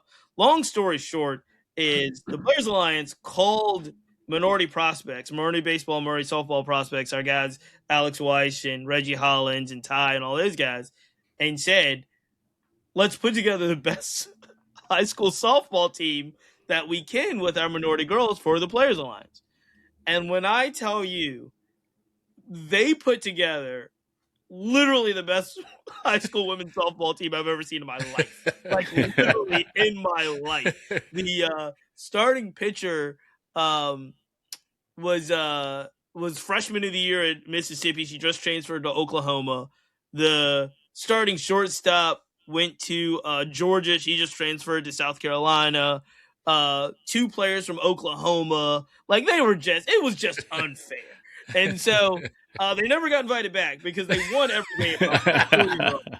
But it was my first opportunity to cover an All-Star game. It was the first Wingman Classic, so everyone was very gracious. Ken Griffey Jr., that's his brainchild. He was there. We got to cover all of that. And so that was my first All-Star experience. And I did learn. Like you're right, there was a lot to learn about covering in the All-Star game where there's all of these different levels. It is like a lot of akin to Super Bowl week on Press Row, where somebody told this story a long time ago where it was like, you really realize how important you are. Basically who you get to talk to Super Bowl week at Press Row. Like if you're there early on and you're talking to, I don't know, Laura, if it's the Chiefs, you're not talking to Pat Mahomes on, the Monday before the Sunday game, right? Pat Mahomes is only going to do press on, Friday and Saturday, and that's it. And if you're one of those lucky ones. So I learned from that first year where I was like, oh, okay. They want you to cover Swingman. That's the black event. Yeah, that's the HBCU event. They're going to credential you for Swingman. At this first year, I loved it. It was one of the best experiences I've ever had at the All-Star, but it was a partnership with the Players Alliance that was like, okay, I get to cover the Players Alliance girls as they go through and win this tournament. Year 2 was Texas. It was in Dallas.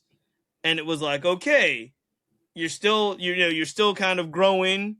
You might be able to cover HBCU Swingman through the Black Baseball Mixtape.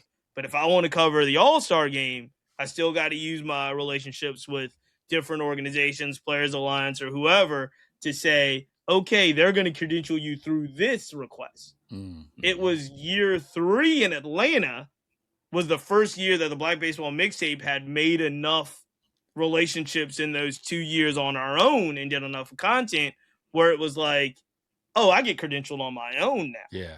And I get credentialed for, I get to cover everything, And so even to this year, I was glad you said that. I'm glad you took notice.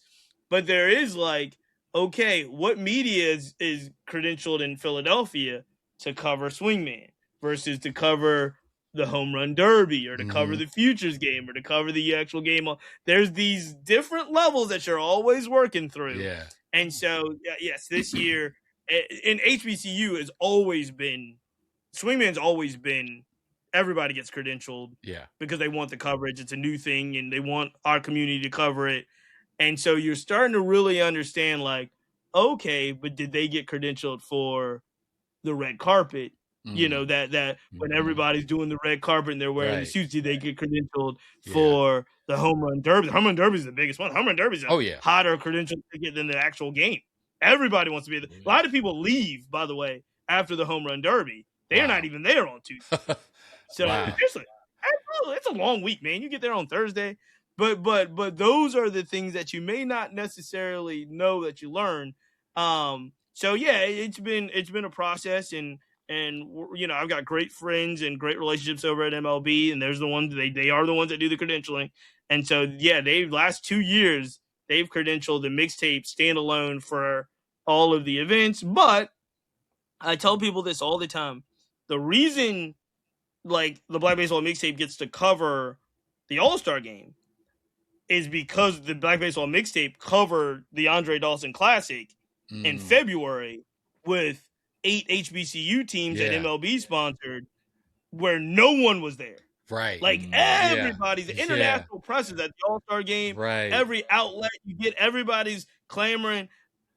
And those guys are overworked and overrun when you're talking about the comms department in MLB. You got to know those guys in January, February, a year before. So when you need, when rubber meets the road and you're in the jam, you can say, oh, let me text my girl here. Let me text my guy here. but you got to put in like it's a relationship like anything else. You got to cover um the Cactus Jack Invitational in Houston, or the Andre Dawson in Vero, or you got to cover the Field of Dreams game, and I like because there's nothing that nothing beats on the ground presence. So if you're on the ground, you're high five, impression flesh, meeting the folks in every department, not just in MLB, but in the minor league system, in the college system, who's kind of making sure you're doing everything when you go to your big Omaha, and you're trying to cover the College World Series, and you're trying to tell those stories. Who are the coaches? I know more, coaches in Division One, the black coaches in Division One. I know a lot of them. So when Gramblin's going down to this tournament, and I can send a note to Coach Pierre, it's not like random press outlet is sending note to Coach Johnson or Coach Crenshaw or Coach Pierre. No, it's Cheats. He wants to talk to my player. He wants to talk to me. He wants to tell this story. And so those are the types of things where if you have the bandwidth to do them, you really got to do those things, because when the cool opportunities come, there's going to be 50 people in line trying to get those opportunities, and they got to be able to trust you. They got to be able to trust your work, and continue on. But that's how it happened for us. This is the fourth All-Star game in a row. This is one where now no partnerships in that sense. I love the Players Alliance, but it was like we paid for the whole thing ourselves. We got credentialed ourselves. I was able to take my son. There's oh, nice. It's cool to be able to have partnerships, but and I love them. I will continue them. But it's also like, okay, your loyalty is kind of where your line. So for example, this year was the first year where we were, like I said, completely independent, and we could do everything we wanted. And so one of the great examples of that was at the Futures game. Everything in the All-Star, by the way, all happens at the same time. So I was able to cover pregame, like batting practice of the Futures game, where I left the Futures game and covered an award gala brunch, where I would have, under normal circumstances, had to stay at and cover the whole thing, because that would have been my responsibility and my role. Where no, this time I was able to cover the carpet, leave the brunch, go back to the Futures game, and watch the game with my family, because my family was there. Yeah. And I was able. So there are all of these different things that just work in different ways. So, but yeah, it was a blessing. Man. It was great. It was great to see, like you were saying, it was great to see so many of our outlets in media covering it and covering different things. And that's the goal, man. The goal is for all of us to be there and be able to put our imprint on it and put out content the way that we do it. Absolutely, man. Johnny, you soaking up this game, man? Man, absorbing osmosis. I'm like, osmosis. I got a hard 5 minutes, so I know this is. I gotta bounce. We'll do it again. But we appreciate you. Yeah, sure, we definitely appreciate you, man, and we'll. My bad, because I feel like we didn't talk about the players. We should. No, we'll definitely do this again where we go deep. Perfect, just talking about the players, man. But since we're up against the clock, man, we're just gonna go right into our last cut. And in our last cut, just like when you take batting practice, when you're a kid and the coach say, "Okay, last cut," and no matter where the ball is going, you got to swing and hit it. So, so with our last cut, we asked a question, and of course, there's no right or wrong answer in anything, but here's the question. So you got you got a phone call from the commissioner of Major League Baseball, hypothetically. Yeah. He says, "I got $10 million for you, Cheats, and I want you to use it to grow black baseball. And you can only fund what idea? What are you doing?" Ooh.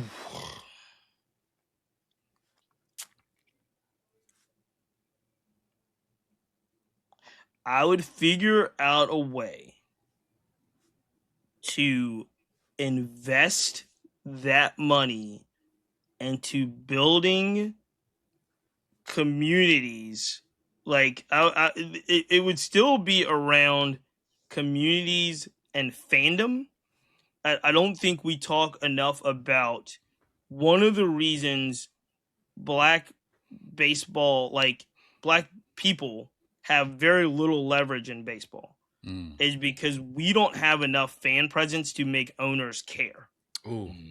So it's funny, but we don't have enough fan presence. If all the black fans left baseball today, baseball doesn't change. Wow, that's true. Seriously, there's just not enough of our economic impact going to the stadiums at every level to impact the way an owner thinks. Yeah. Right? Like you guys were talking about the Bay Area and Oakland. If there was enough of, economic impact to keep the Athletics in the Bay, they would have probably worked out. John Fisher and those guys would have figured something out. Right. We don't have enough fandom and we don't have enough influence to make any owner in Major League Baseball think about us exclusively, outside of an HBCU night at a Major League Stadium, outside of a Black History Night. Those are very nice, very appropriate, but they are what they are. They're kind of token gestures to say that we check this box. Yeah. But if all the black fans left, even black cities, Detroit, Baltimore, right now, there are more of us in these settings today than there were maybe 10 years ago. But it would not change the way that an owner thinks about how they cater to our audience. So I would figure out a way, long story short, to invest in communities and partnerships and grow our presence in the game as fans, because if we're fans of the game, that's the best way for us to become it's not necessarily, I now like, player X. I'm a CJ Abrams fan, so I'm going to follow the Nats. You're not really connected to that. A lot of fans come into the game because their kids play. Yeah. Like my wife was not a baseball fan. She's a huge baseball fan now. She goes to stadiums by herself because Cam plays. And now she enjoys it. You know what I mean? And that's kind of how a lot of there's got to be some real personal connection. So I don't know if $10 million is enough, honestly. Yeah, it's a start. I got to figure out a way to grow that connection between baseball and fandom. Yes. And, really having us be a presence where, we can actually have some leverage and influence over the way baseball does business because our impact is enough. Yeah. If black people left football stadiums, seriously, if black people literally was like, oh no, this some BS, we ain't going to these games no more, football will crumble. Yes. Yeah. Yes. The NBA would crumble if black fans was like, no, baseball, black fans could be like, we ain't going. It was like, there's only 2% of y'all in the audience anyway. What you gonna do to Right, we ain't missing out. All right, gentlemen. I got a hard out, gentlemen. Oh man, no worries, man. We appreciate you. Before you go, man. Hey, man, just tell people where they can find you, really quick. Black Baseball Mixtape on everything, man. If you want to email man. the show, it's blackbaseballmixtape@gmail.com, but Black Baseball Mixtape on everything. Dope, man. Hey, we'll be in touch, man. We appreciate you, bro. Appreciate you, man. Peace. Thank y'all. All right now. Hey, man. Thank you, Cheats. Man. Amazing conversation. So much game soaked up after that.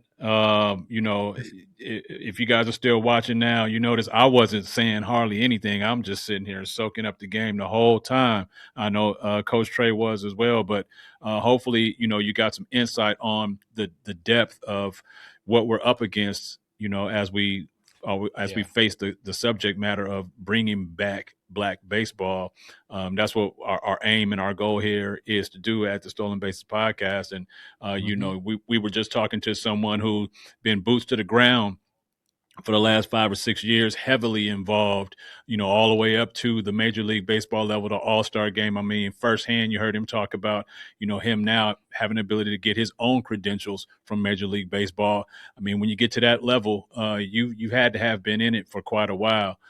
So, man, I was so, encouraged by his story and how he got to where he is. But at the same time, he shined a light on the fact that we got a long way to go to help bring back Black baseball. I just let Cheats roll, man, because there was just so much, wisdom and experience, that I just wanted us, to be like a sponge, because, of course, we're the babies in this industry. And so we are indeed looking at, Black Baseball Mixtape, excuse me, as like the template. And so his knowledge and wisdom and experience, man, that was like a master class. Oh man, hey, we could have actually paid him for that, man, because Yes, he told us where we would have to go in order man, for us that's to get huge, man. to some of the places we talked about going. Like, Man, I'm just here we just we jotting didn't that know that down. before this Okay, conversation. Swing Man Classic. That's where we started. Andre Dawson, man. But the main thing that I We're gonna have got to go to the about Andre it, man, Dawson, is man. just We're gonna have building to those go there. relationships. Like, we cannot expect to just send an email and expect to be approved Yep. for a press conditional or approved, to interview, some legendary player or something like that. We truly got to build those relationships, and that's a life lesson. That's not just for, the Stolen Bases podcast. That's for any of us who are trying Yeah. to break into an industry or just, rise in the ranks. We live in a world it's about who you know. And it's important that you build, healthy and strong relationships with the people who are in the rooms that you're trying to walk into. And so I hope that even if you're not a huge baseball fan, Mhm. you still got something out of that to say, I still got to show up. I still got to put in the work. No matter what industry I'm moving in, Mhm. I got to show up, put in the work, and build relationships.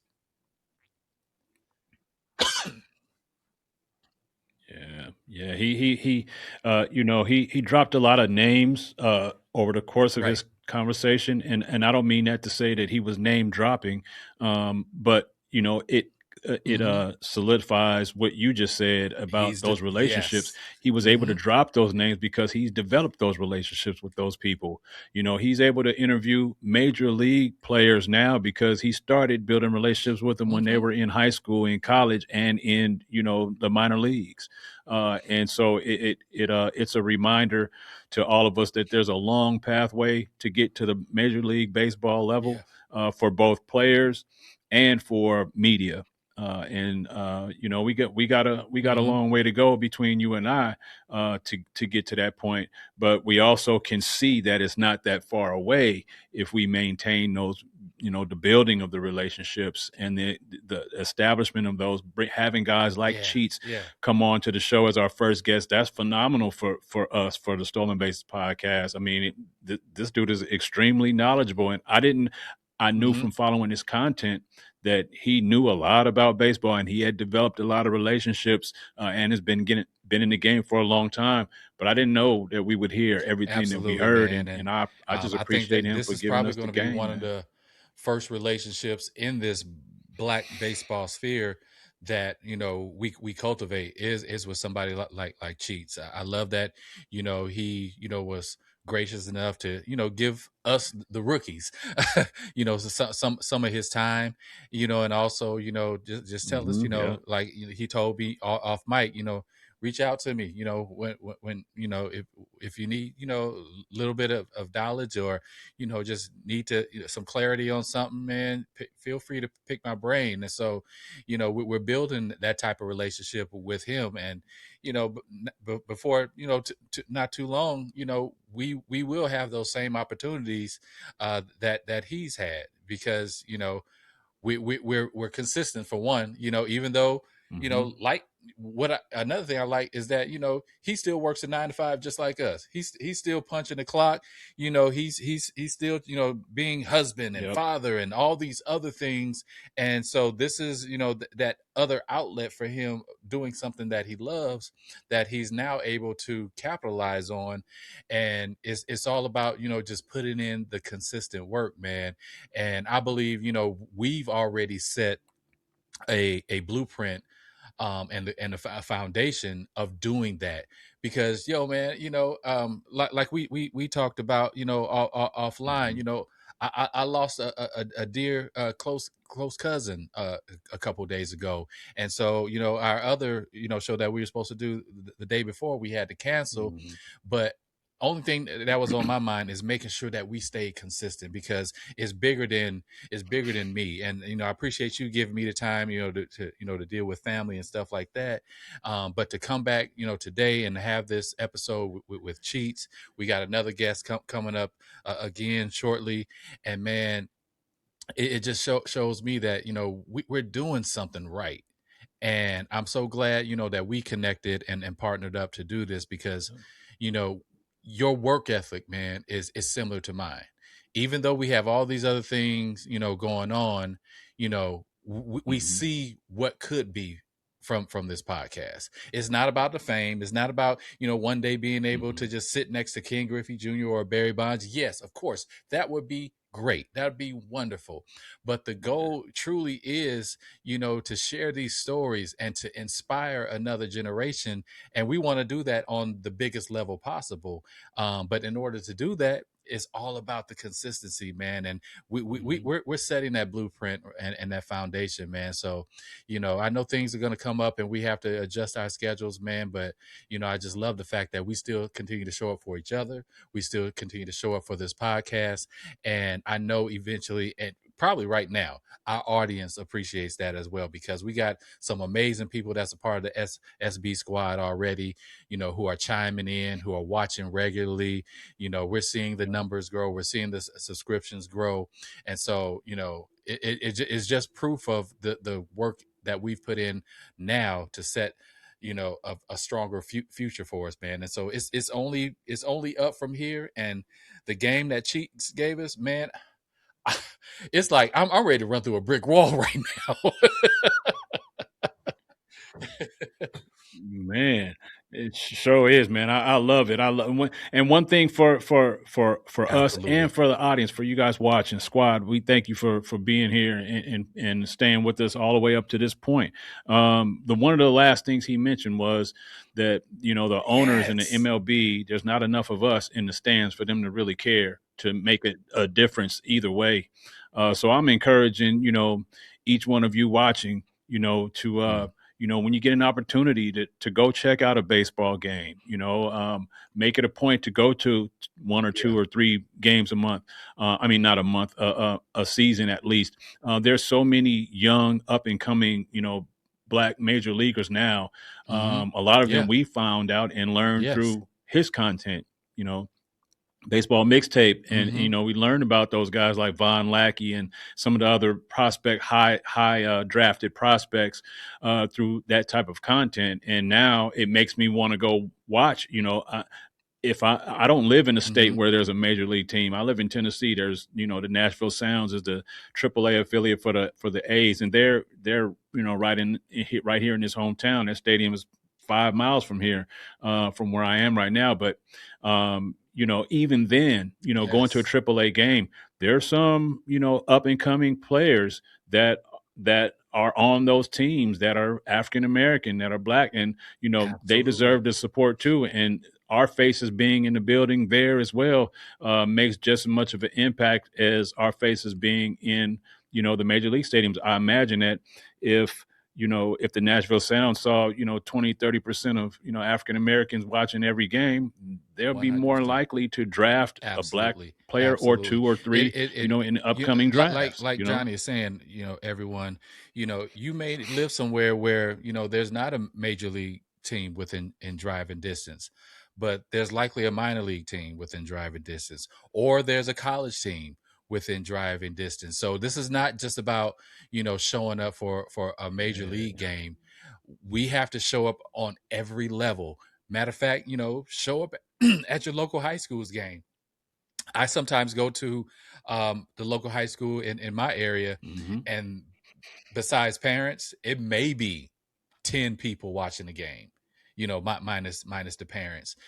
So showing up there, so that, other kids see, oh, there's some of my people, they're watching this game. Now it is making me more encouraged to play the game and want to play it at a high level. Same thing for, your local junior colleges or small colleges in your area, showing up at those games, man. And I'm definitely going to commit, with being here in Sacramento right now with the A's here. yeah, that's great. But we also have a AAA team, the Sacramento Rivercats, AAA affiliate for the San Francisco Giants. I'm going to make it my duty to make sure that before the season ends, that I go to more Rivercast games and make connections with some of the players who aren't getting the attention right now because they're in the minor leagues. Maybe that black assistant coach for the River Cats who is trying to just get we know it's about attention, trying to just get maybe a little media attention so that maybe the next head coaching gig that opens up, they take a look at him. Every little bit of exposure matters, not only for us but for players and people, climbing up the ranks in baseball altogether. So I'm gonna definitely make it my duty, and I know you're probably gonna do the same. Try to make some connections with the Nashville Sounds, man.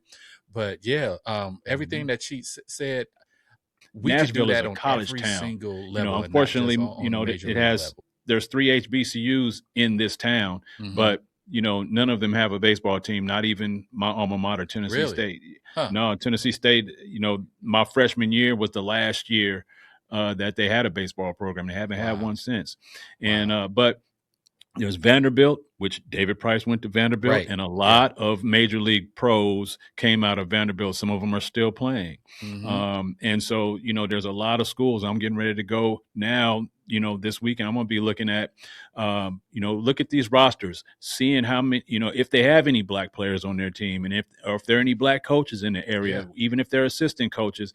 I'd like to go to those games and support them, and then have a conversation with them afterward, because I know that if you are a black player or an assistant coach or a head coach at a PWI, you have a story to tell. Oh, yes. You know what I'm saying? You got a major story to tell because you didn't get there by chance. You know? Man, I love that.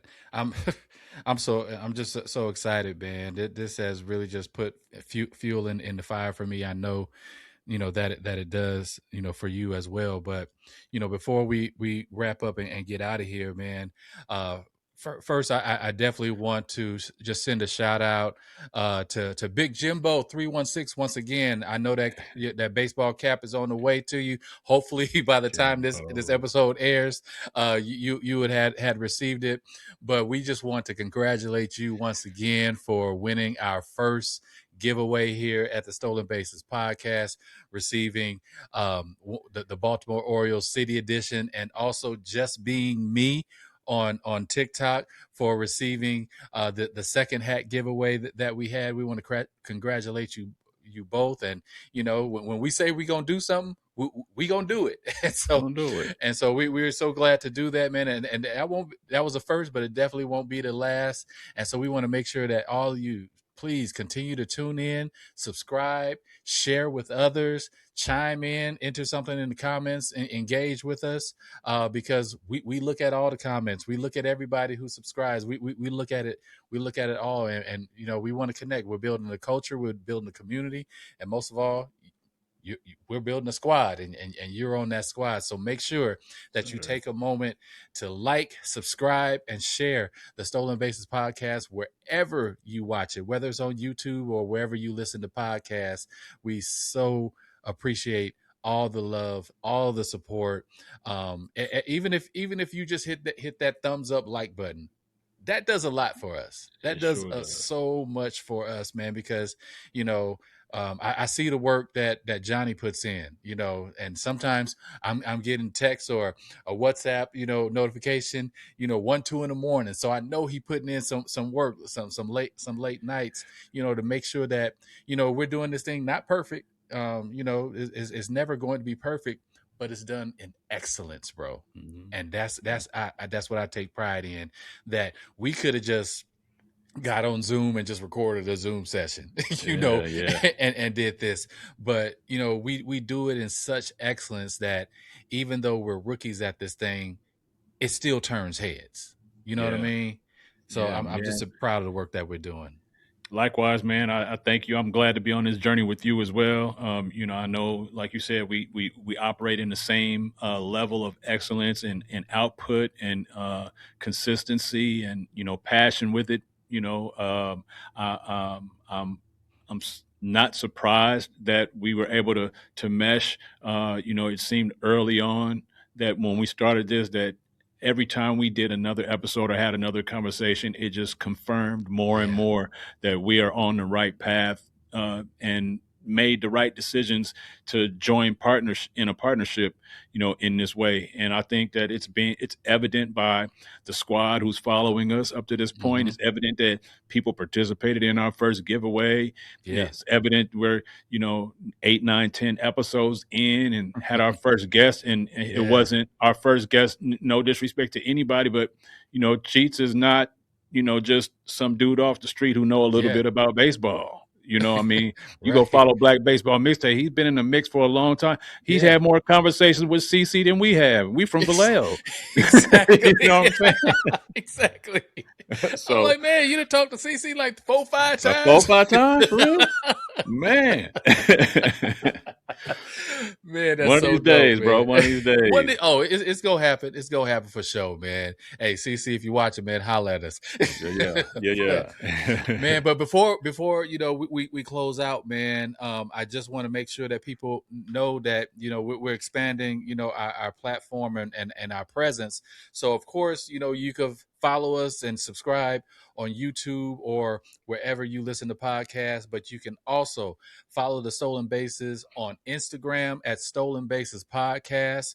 We got a Facebook page, Stolen Bases Podcast as well. And as of just yesterday, we now are on TikTok as well at Stolen Bases Podcast. So dope. It don't matter. Hey, you gonna find us wherever, man. So make sure that you're following us on social media as well. And like we said before, talk to us. We talk back. We talk back, man. We talk back, Troy. We read a one of the squad left us a great compliment recently, and we read that on the episode. You'll see that coming up if you watch episode 7. So thank you so much for chiming in. Please continue to do so. You don't know how much you encourage us just by leaving your comments, even if it's just hitting the like button.